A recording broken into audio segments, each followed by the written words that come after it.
It's my feel-good breakfast show.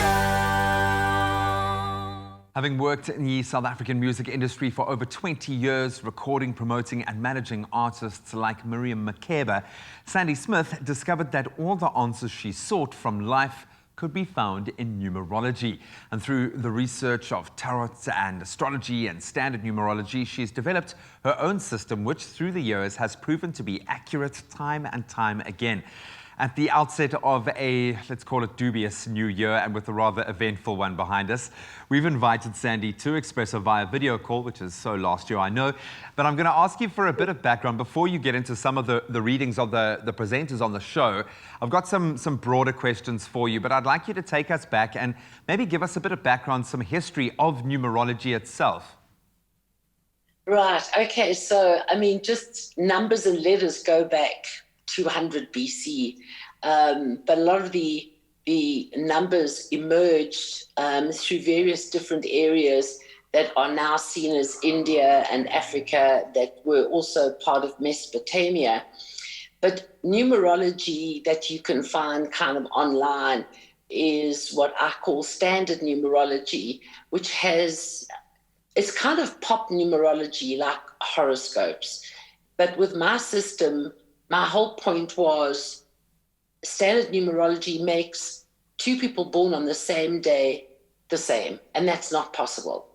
And I needed to kind of dig a lot deeper. So through a family tree book emerged my system, and numerology is based on every letter in your name that has a numeric value. Each letter kind of defines every 5 to 9 years as you go through your life. And it gives you an overall that is going to happen within those 5 years, where your date of birth, along with the numbers in your name, will define who you are, cover every single area from your health, your wealth. Will you marry? Will you get divorced?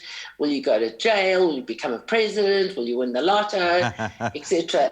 And then you've got two numbers each year starting on your birthday, and it changes, but it runs for a 9-year cycle, and then it repeats itself. And now this brings in the definition of each year.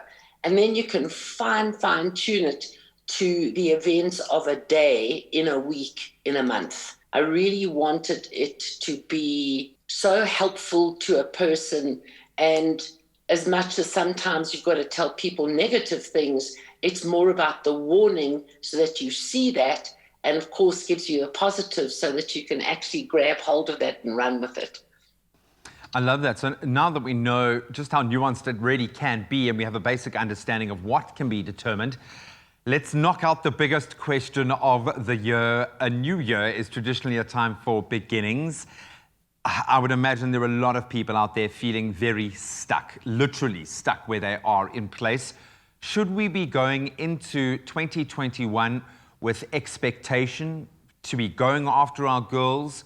What are the goals, rather? What are the chances of our prosperity? What is 2021 looking like?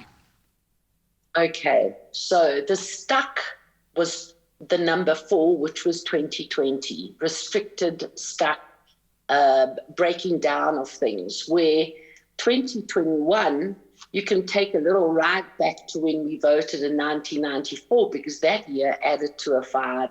2021 adds to a 5, and it's called change. So now that we are that many years past 1994, this is now another level that is beyond change. If you are wanting to stay in the old ways, expecting jobs or looking at banks and industries, that's all changing. The powers of government, municipalities, education, all of that is changing. So the main word is change. So you've got to change your mind. You've got to change from faith to belief. You've got to change your habits, change your thinking, change the way you do things. 5 is also colds and flus. So we not only have got the lockdown happening through COVID, there's going to be new strains of that. Job losses are going to increase, and yet import and export is going to improve, but with difficulties, because a 5 is change with difficulties. Conspiracy theories, because 5 is the number that throws a mist that you can't see clearly, but the power is shifting basically, because 5 means politics, money, and power. And we're going from capitalism to human capital. But for individuals, this is about you changing and making the changes. You can't wait for the changes to come. And it's definitely, you can feel things are coming to an end, just alone how the cryptocurrencies are starting to overtake from the banks. Education this past year in 2020 was all online. So even that is going to change. So it's time to recalibrate. I get that and I understand that. And I think we've been intuitively all feeling that shift coming on. And then this past year, 2020, just kind of forced that kickstart of that process. I'm going to ask you to expand on one particular area that you just touched on. What does the COVID-19 pandemic in South Africa look like this year? And could you perhaps relate this to how it will affect the rest of the world as well? Because we are now one shared global experience. Exactly, because 2020, that lockdown happened and affected everybody. The 2021, the words change, and of course with having COVID come in 2020 is, for, if you really look at the global number 5 for 2021, that does mean COVID, it means colds, it means flus, and then the word import and export. So closing borders is going to be, or restricting travel is still going to be very important. South Africa, being born on the 31st of May 1961, when we became a republic, we only changed government in 1994, political party. So we are in a 4-5 year, so we're still in potential more lockdown through until May. But from about March onwards, we go into a 5 personal, and that is going to continue with COVID issues. So when you start looking at individual countries, then you start seeing where is their peak. Our peak was the 31st of November. Just because we peaked on that day, we're still in it probably until the end of January, end of February. And I feel that we could actually go back to level 2. So COVID is not going anywhere.